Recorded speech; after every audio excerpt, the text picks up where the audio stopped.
বাতিশা ইউনিয়নে অসহায় পরিবারের মাঝে ইফতার বিতরণ করেন ডাক্তার গোলাম কাদের চৌধুরী নোবেল। রিপোর্ট শাহজালাল ভূঁইয়া উজ্জ্বল। বাংলাদেশ জাতীয়তাবাদী বিএনপির ভারপ্রাপ্ত চেয়ারম্যান তারেক রহমানের দিক নির্দেশনায় মিলাদ ও দোয়ার মধ্য দিয়ে কুমিল্লার চৌদ্দগ্রাম উপজেলার বাতিশা ইউনিয়ন ১ থেকে ৯ নং ওয়ার্ডে প্রায় ১৫০০ অসহায় দুস্থ পরিবারের মাঝে ইফতার বিতরণ করেন চট্টগ্রাম মহানগর বিএনপির সাবেক সাংগঠনিক সম্পাদক ডাক্তার গোলাম কাদের চৌধুরী নোবেল। বাতিশা ইউনিয়ন দৈনিক বাজার আয়োজিত অনুষ্ঠানে প্রধান অতিথি ডাক্তার গোলাম কাদের চৌধুরী নোবেল বক্তব্যে উল্লেখ করে বলেন, বাংলাদেশ জাতীয়তাবাদী বিএনপির ভারপ্রাপ্ত চেয়ারম্যান তারেক রহমানের দিক নির্দেশনায় অসহায় পরিবারের মাঝে ইফতার বিতরণ করে যাচ্ছি। আমাদের প্রাণপ্রিয় নেতা আগামী রাষ্ট্রনায়ক তারেক রহমান সর্বসাধারণ জনগণের অধিকার আদায়ের লক্ষ্যে লড়াই সংগ্রাম করে যাচ্ছি।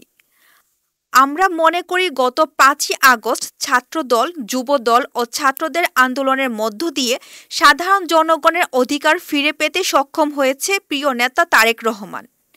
আমি মনে করি প্রিয় নেতা তারেক রহমানের হাত ধরে অল্প কিছুদিনের মধ্যে ক্ষুধামুক্ত ও স্মার্ট বাংলাদেশ হিসাবে রূপান্তরিত হবে। আয়োজিত অনুষ্ঠানে বিশেষ অতিথি হিসেবে উপস্থিত ছিলেন কুমিল্লা দক্ষিণ জেলা যুবদলের সাবেক সাংগঠনিক সম্পাদক তোফায়েল হোসেন জুয়েল।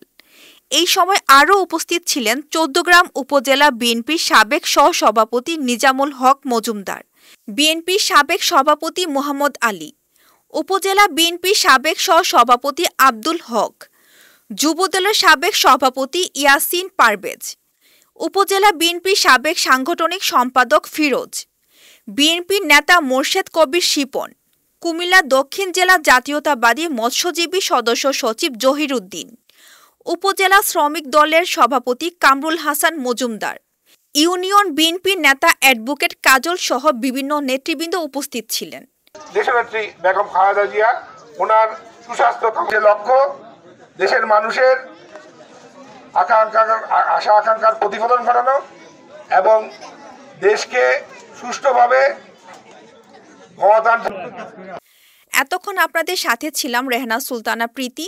পরবর্তী নিউজ আপডেট পেতে চোখ রাখুন news24bd.net এর ফেসবুক পেজ এবং ইউটিউব চ্যানেলে। ধন্যবাদ।